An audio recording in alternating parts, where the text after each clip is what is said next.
오늘날 전쟁은 이 현대전이어서 현대식 무기와 첨단 무기를 갖고 있는 나라가 더 유리합니다. 전쟁을 안 하면 좋은데 역사적으로 전쟁을 그렇게 해왔기 때문에 온 인류가 전쟁에 대한 관심을 많이 갖고 있죠. 하여튼 안 하면 좋겠습니다.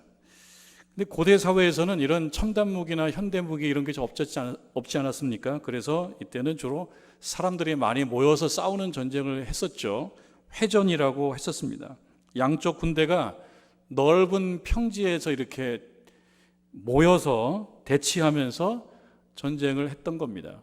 마치 그 블레셋과 이스라엘이 다윗과 골리앗을 대표로 전쟁했을 때와 같은 그런 어떤 상황을 생각해 보면 되겠습니다. 총사령관의 전략에 따라서 전진했다가 후퇴했다가 이렇게 공방전을 하는 거예요. 그럼 이때의 그러한 전쟁의 결과, 전투의 결과는 무엇에 의해서 결정되겠습니까? 주로 어느 쪽이 병력이 더 많으냐 그런 거겠죠. 병력이 어디가 더 많고 그리고 무기 체계의 차이는 크지 않을 것 같지만 그럼에도 어느 쪽이 갖고 있는 무기가 조금 더 효과적이냐 그런 정도일 것입니다. 그러면 우리가 생각할 때 전투력이 비슷하면 피해도 비슷하고 뭐 그러지 않겠나 그렇게 생각하는데 고대 전쟁사를 보게 되면 꼭 그렇지는 않다는 거예요. 전세 어떤 전력이 약한 측도 큰 승리를 거둘 수 있고 전력이 강한 측도 큰 패배를 당할 수 있다. 이것이 전쟁 역사가 보여주는 결과라고 합니다. 언제 그렇게 될 수 있느냐? 왜 그렇게 될 수 있느냐라고 했을 때 전열을 붕괴시킨 측이 큰 승리를 거둘 수 있고 반대로 전열이 붕괴가 되면 큰 패배를 가질 수도 있다. 큰 패배를 경험할 수도 있다라고 하는 것입니다. 이게 뭡니까? 어떤 그 싸움을 이끌어 가는 데 있어서 그들이 이렇게 정비한 어떤 그 병력의 흐름이 있어요. 그 흐름을 잘 가지고 가야지 그 흐름이 어느 부분에서 끊긴다든지 어떤 옆으로 횡으로 쌓인 어느 부분이 뚫린다든지 이렇게 됐을 경우에 그 부분만 뚫리는 것이 아니고 전체가 다 그냥 무력해질 수가 있다. 그런 결과라는 것입니다.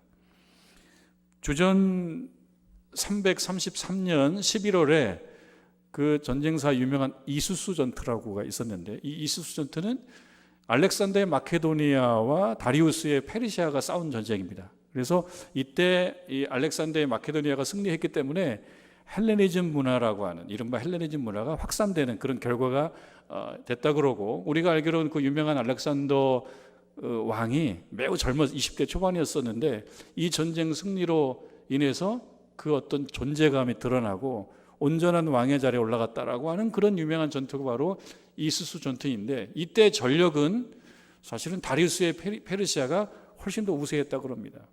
역사가에 따르면 거의 10대 1 정도의 차이가 있다라고 하기도 하는데 현대 역사가들은 좀 그보다 작게 보죠. 그보다 작지만 그래도 병력 차이가 페르시아는 많고 그리고 알렉산더의 마케도니아는 그보다 인원이 훨씬 적었다 그래요.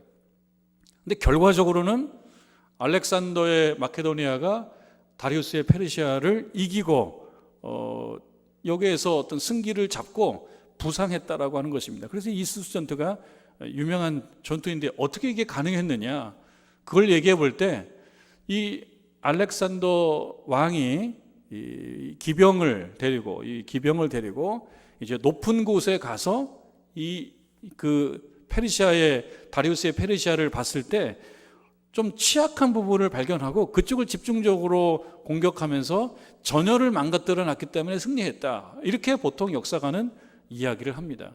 한쪽이 망가지니까 다른 쪽이 그냥 같이 허물어져 버리는 거예요. 다리우스 왕이 이제 뒤로 퇴각하니까 이걸 어떤 신호로 해서 이 전체의 전열이 붕괴되고 결국 이 페르시아가 이 싸움에서 패하게 됐다. 이렇게 얘기를 하게 됩니다. 요컨대 힘이 강하다고 해도 전열을 갖추지 못하고 한 부분이 무너지게 되면 전체가 무너질 수가 있다라고 하는 것입니다. 여러분, 우리의 인생과 우리의 신앙을 하나의 싸움으로 표현할 때가 많이 있습니다. 인생도 치열한 전쟁을 해나간다라고 얘기할 때가 많이 있습니다. 우리의 삶의 어떤 경쟁적 무대에서, 그리고 한 개인의 어떤 여러 가지 인생의 싸움에서 싸워나가는 그런 전쟁으로 묘사할 때가 많이 있고요. 우리 신앙도 영적 전쟁이라고 하는 말로 표현할 때가 많이 있습니다. 그렇게 보면 때때로 우리들도 마치 정말 바다의 풍랑처럼 밀려오는 그런 풍랑들과 갖가지 문제들로 인하여 포위될 때가 있고요. 이렇게 포위될 때 우리의 전열 한 부분이 무너지게 되면 전체가 무너지게 돼서 인생과 신앙의 싸움에서 질 수도 있으니, 때때로 우리들의 전열을 다시 한번 갖출 필요가 있다라고 하는 것입니다.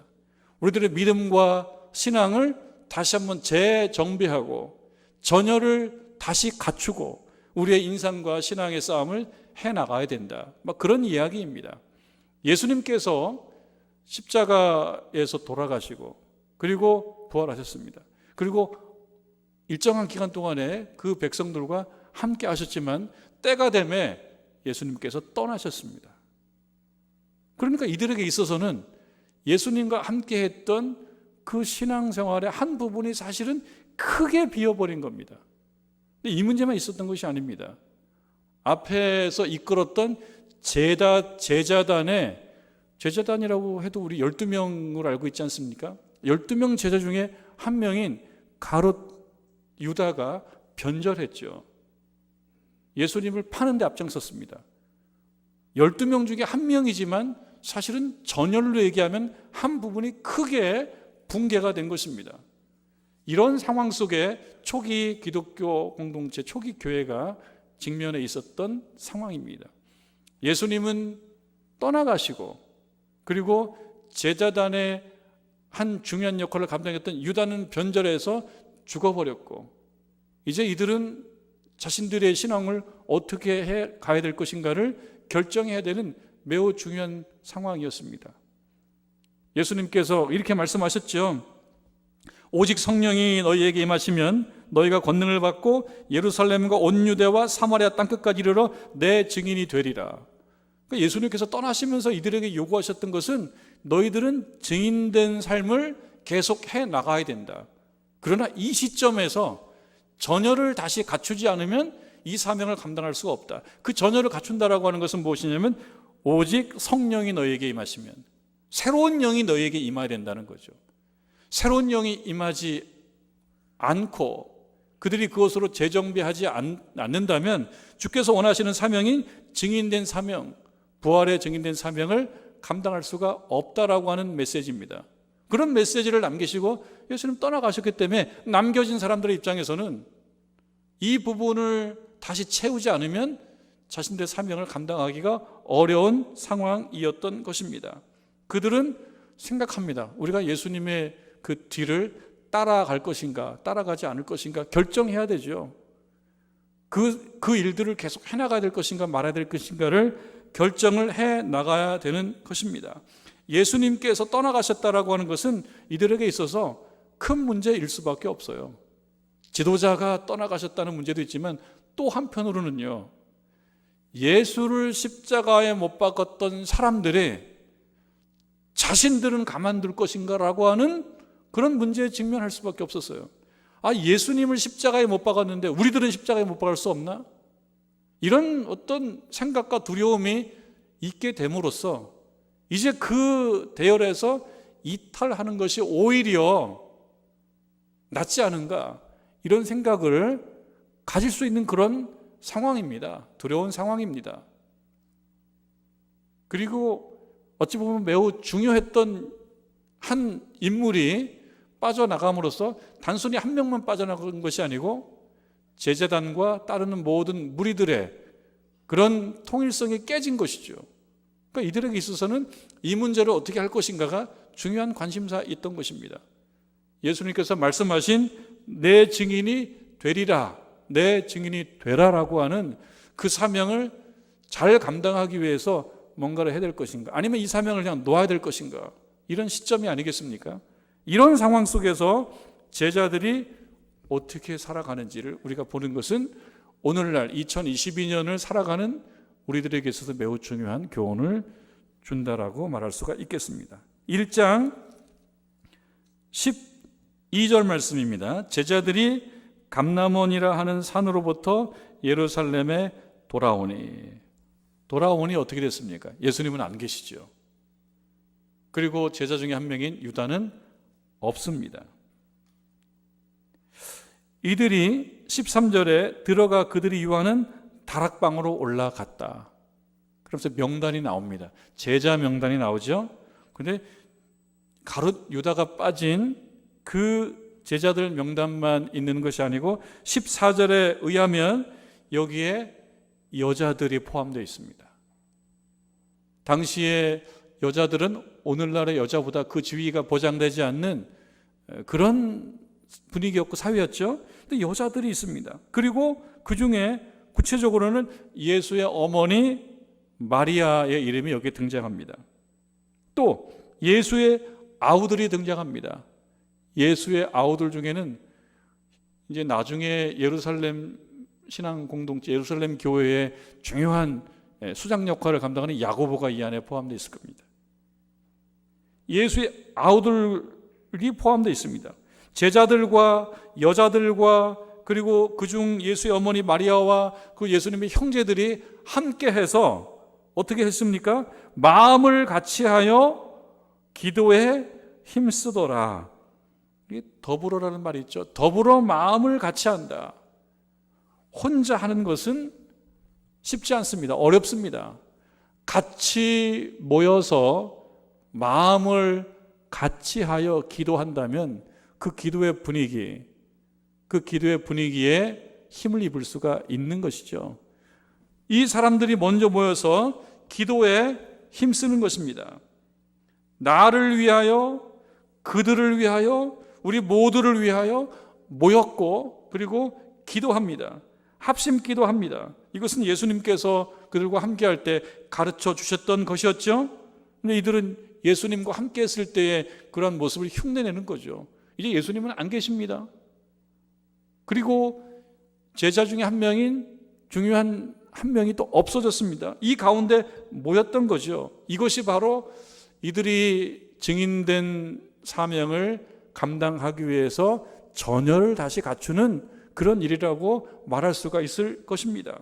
여러분, 지난 2, 3년은 정말 이 코로나 시대를 우리가 살아오면서 우리들의 믿음의 전열, 우리들의 신앙의 전열이 사실 많이 흐트러진 것이 사실입니다. 해오던 대로 할 수가 없었던 거예요. 해오던 것이 있었는데 해오던 것을 잘 하지 못하는 거예요. 그러니까 우리 교회 소식 시간에 같이 나눴던 것처럼 어느 쪽 근육은 많이 쓰는데 어느 쪽 근육은 사용을 잘 안 하는 거예요. 전체를 다 사용해야 되는데 모이기가 힘들고 함께 기도하기 힘들고 함께 찬송하기 힘들고 그런 시대를 우리가 보내왔었습니다. 근데 이 말씀대로 이제 전열을 다시 갖추며 우리들의 신앙과 영적인 싸움을 해나가야 된다. 바로 이 시점이 그런 시점인 것입니다. 그래서 더불어 모여 같이 마음을 같이 해서 기도에 힘썼던 이 제자들처럼 그 여자들처럼 그 예수의 형제들처럼 우리들도 같이 모여서 예배드리고 말씀을 읽고 기도하고 그리 해나가야 되는 것입니다. 그래서 선교하고 그리 해나가야 되는 것입니다. 이렇게 이 인물들이 모여서 기도에 힘쓰다 보니 어느 날 그 모인 무리의 수가 15절에 보니까 약 120명이 되었다. 약이니까 뭐 정확히 딱 120은 아니고 120 근처의 인원이 된 것입니다. 그런데 이게 우리말 성경에 보면요, 약 120명 이나 되었더라 이렇게 되어 있어요. 120명 이나 되더라. 적다는 겁니까? 많다는 겁니까? 생각보다 많다는 거죠. 이 말에 의하면 120명이나 모였더라. 처음에 12제자, 그래서 한 명 11제자와 함께 마리아와 여자들과 예수의 형제들이 같이 모여서 비교적 적은 규모가 같이 모여서 더불어 기도에 힘썼는데 어느 날 보니까 120명쯤이나 되었더라라고 하는 것입니다. 여러분, 우리 신앙생활의 본질을 얘기하자면 하나님께 예배하는 것, 하나님께 기도하는 것, 주께 경배하는 것입니다. 모여서 예배 드리고, 모여서 기도하고, 모여서 찬송하는 것, 매우 단순한 이야기지만 그야말로 우리들의 믿음의 본질이라고 말할 수 있습니다. 이 믿음의 본질을 포기하지 않고 다시금 더불어 해나가기 시작하니 어느 날 볼 때 120명이나 되더라. 본질에 충실하게 되면 우리도 알 수 없는 사이에 어느 부분들은 채워지고 어느 부분들은 회복이 된다라고 하는 것입니다. 여러분, 우리들의 믿음의 본질이 무엇인가 한번 생각해 보시기 바랍니다. 여러분들의 믿음의 본질은 무엇인가 생각해 보시기 바랍니다.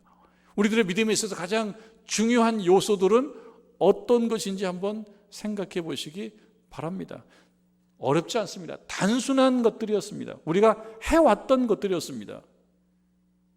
삶의 상황이 바뀌면서 하고자 했으나 하지 못했던 그런 일들이 바로 우리들의 믿음의 중요한 요소들이고 믿음의 본질과도 같은 그런 것이었습니다. 그렇게 하다 보니 이 초기 교회의 믿음과 신앙과 교회 공동체의 전열이 다시 갖춰지고 있다. 그리고 사도행전은 그렇게 시작되고 있는 겁니다. 사도들의 행전은요. 사도행전은 무엇입니까? 단순히 사람들의 이야기가 아니고 그들이 증인된 사명을 감당하는 그런 일들의 연속인 거예요. 사도행전은 그런 것이에요. 어떻게 이렇게 시작되었냐? 예수님 승천하여서 떠나가시고 제자들 중에 한 부분은 비어 있고, 그러나 모여서 이 일을 감당할 때 전열이 갖춰지고 사도행전을 이어갈 수 있었다라고 하는 것입니다. 이들이 모여서 기도하면서 서로 교제하며 나아갈 때 한 가지 중요한 문제를 제기합니다. 베드로는 예수님 살아계실 때에도 이 제자단의 대변인 역할을 하곤 했어요. 중요한 인물이기도 했습니다. 그리고 우리 13절에 나오는 제자들의 명단을 봤을 때도 베드로는 그 1번에 와 있어요. 베드로, 요한, 야고보 중요한 인물이 앞에 기록이 돼 있어요. 근데 그 베드로가 이제 예수님 떠나가신 후에 마치 예수님의 자리에 베드로가 올라서요. 베드로가 앞에 서요. 베드로가 이야기하는 겁니다. 15절 중반절에 보니까 베드로가 그 형제들 가운데 일어서서 이르되, 여러분 어느 교회든지 베드로는 필요해요. 일어서서 이르되 말하는 사람이 필요해요. 그리고 교회뿐만 아니라 그 교회 안에 있는 작은 공동체들이 있습니다. 남선교회도 있고 여선교회도 있습니다. 그 남선교회, 여선교회에 이 베드로의 역할을 감당하는 그런 사역자가 필요한 거예요. 일어서서 말하는 거예요. 근데 뭘 얘기하느냐?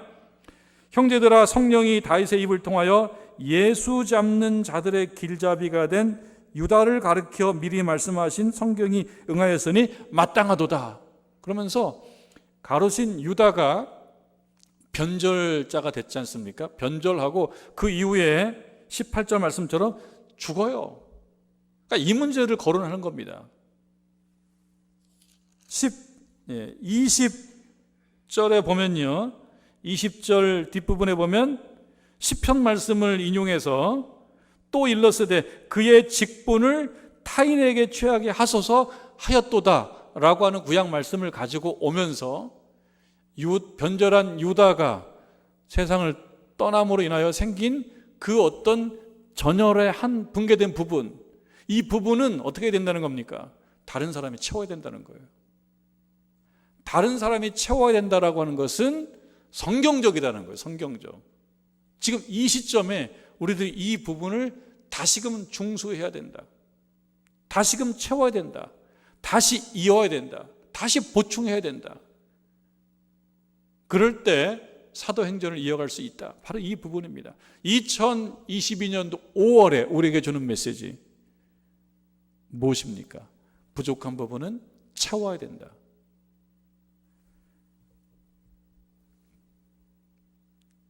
베드로가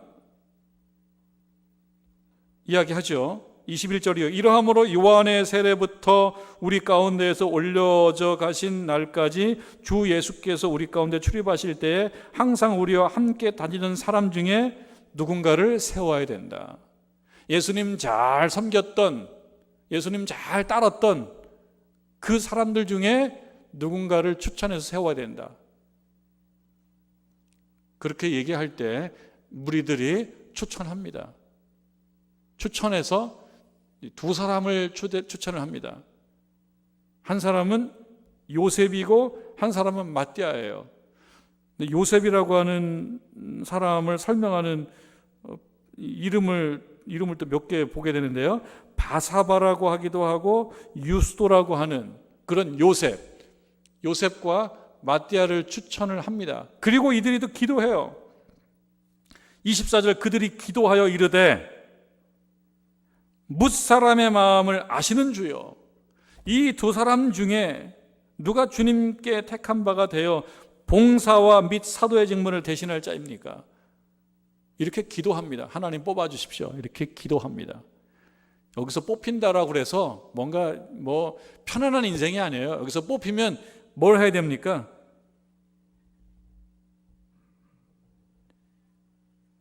사도, 봉사와 사도의 직무, 섬김과 봉사, 이것을 해야 되는 거예요. 뽑힌다고 그래서 편해지는 건 아닙니다. 근데 하나님께 기도합니다. 하나님 뽑아주셔서 이 일을 중단 없이 해나갈 수 있도록 하나님께서 이끌어 주옵소서. 이렇게 기도하고 그들이 제비를 뽑습니다. 제비 뽑아서 마띠아를 얻으니 그가 11 사도의 수에 들어가니라. 26절 말씀이죠. 기도하고 제비 뽑아서 마띠아라고 하는 인물을 뽑아서 제자단 중에 비어있는 그 부분을 채워서 이 부분이 약점이 돼서 붕괴되지 않도록 전열을 다시 갖추는 겁니다. 교회에 우리가 교회 공동체를 섬기고 나아갈 때 때때로 내외적인 문제로 인하여 어느 부분이 끊기기도 하고 어느 부분이 없어지기도 하고 그럴 때가 있습니다. 이 말씀에 의하면 그의 직분을 타인이 취하게 하소서가 마땅하다. 다른 사람이 그 자리를 채우는 것이 마땅하다는 거예요. 이 부분에 관심을 갖고 다시 전열을 갖춰야 된다. 2022년도 5월에 주시는 하나님의 메시지입니다. 그러니까 다음 주에 우리와 함께 신앙생활 했던 분들을 초청합니다. 그리고 또 중요하게는 그간 이러저러한 사정으로 교회에 잘 나오지 못했던 우리 교우들도 나오기를 바라는 것입니다. 한쪽 근육을 주로 쓰게 되면 그쪽 근육만 사용하게 됩니다. 다른 쪽이 잘 사용되지 않아요. 이제는 하나님께 나와서 같이 예배 드리고 기도하고 찬송할 때가 왔습니다. 그래야지만이 우리들의 영적 싸움을 승리로 이겨나갈 수가 있다라고 하는 것입니다. 여러분, 다른 한편 또 중요한 것이 있습니다. 이거는 우리 개인적인 이 교회 공동체 차원과 또 별도로 우리 개인적인 믿음의 전열을 갖추는 겁니다. 왜? 각자는요, 각자의 인생과 신앙의 싸움이 있습니다. 여러분, 각자의 인생과 신앙의 싸움이고요, 그 영적 싸움이 있어요. 각자의 영적 싸움이 있습니다. 세월은요, 흘러가면서 여러 가지 사건을 불러일으킵니다. 그 중에 코로나라고 하는 것도 중요한 사건이었습니다. 세월이 흘러가면서 그 세월 안에서 여러 가지 일들이 생기고요, 어느 경우는 그게 풍랑이 돼서 공격해 올 때가 있습니다. 그 여러 문제들로 신자들을 포위하기도 합니다. 눈에 보이지 않는 사탄이 그 앞에 서게 될 때가 있습니다. 그럼 그러한 내적인 풍랑과 문제, 그리고 사단은 신자의 싸움에서 그 전열을 붕괴시키려고 하지 않겠습니까? 세월이 가면서 그런 문제가 생기게 됩니다. 우리도 알지 못하는 사이에 어떤 부분은 빠져버렸어요. 잘 해왔던 것인데 하나하나 빠져버리면서 이가 빠져버립니다. 우리들 신앙에. 그 부분들을 다시 채우고 다시 연결해서 우리를 둘러싸고 있는 인생과 신앙의 풍랑, 갖가지 문제들, 그리고 사단의 공격, 이 부분과 싸워내야 됩니다. 다시금 전열을 가다듬고 잘 갖춰야 될 때라고 하는 것입니다. 저는 우리 교우들께서 알아서들 잘 하시는 부분이 있다고 생각합니다. 특히 세월이 가면서 좀 약해지는 것은 사실이죠. 누구나 마찬가지죠. 어린 아이들은 세월이 가면서 젊은이가 되지만 우리 모든 교우들은 세월이 가면은 어느 부분들이 약해지게 되는 것입니다. 예외가 없습니다. 그렇기 때문에 인생의 전열을 가다듬고 다시 갖추는 일들을 지혜롭게 잘 해나가고 계시다고 생각합니다. 종종 햇빛을 쐬야 되고요. 종종 숲길을 걸어야 됩니다. 이런 부분들을 우리 교우들이 알아서 잘 하고 계시는 것을 제가 보게 됩니다. 또 가능한 대로 좋은 공기를 마셔야 되죠. 그러려고 그러면 밖으로 나가서 햇볕도 쐬야 되고 밖으로 나가서 걸어야 되고 숲을 찾아야 됩니다. 이 말씀을 준비하면서 제2산악회를 다시 한번 시작해야 되겠네, 이런 생각을 좀 하게 됐어요. 제가 임시회장을 해가지고 조금 시작해야 되겠네, 이런 생각을 좀 제가 했습니다. 왜? 인생의 전열을 다시 갖추는 일 중에는요, 햇볕을 쐬고 바람을 맞고 숲길을 걷는 것이 필요하기 때문에 그렇습니다. 그 가운데 우리 하나님을 만나는 경험도 필요하기 때문에 그렇습니다. 여러분 또한 책도 읽어야 되겠고, 또 시도 읽어야 되겠고, 또 여러분 기도문도 써야 되겠고요.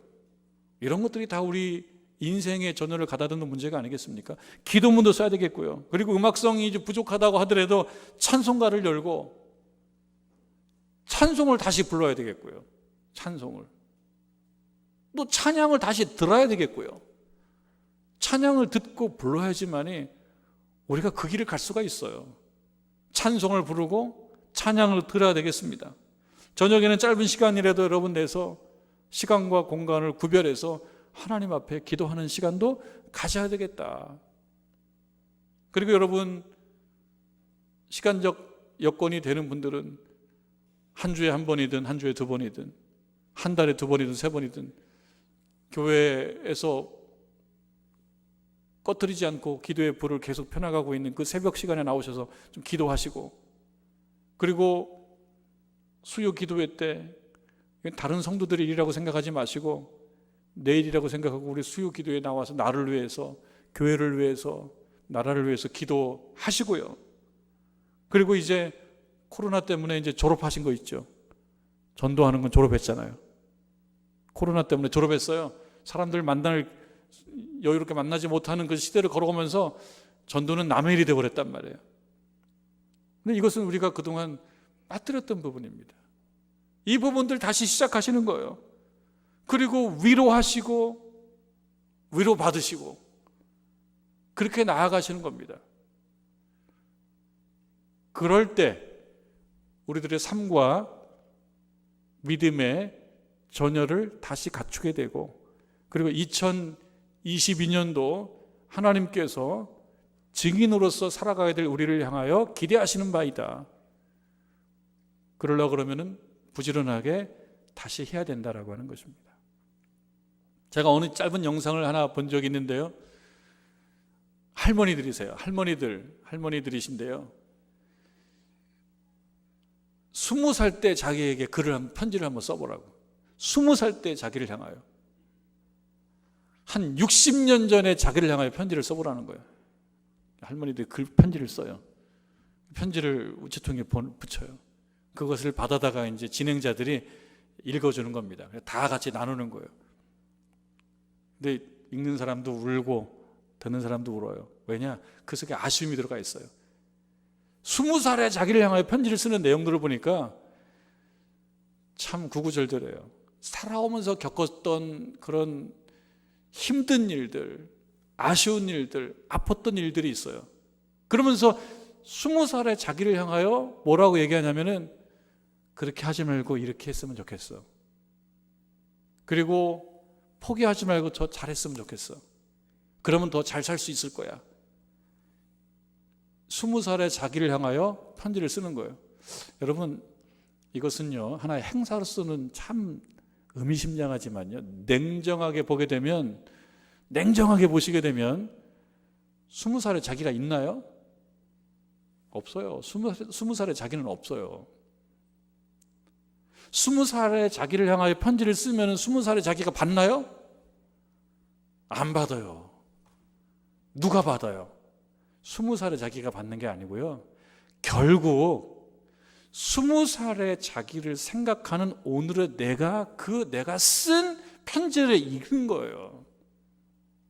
20살의 자신을 향하여 주는 그 교훈은 결국은 이 시점 20살의 자기를 향하여 편지를 쓰는 자기를 향한 교훈인 거예요.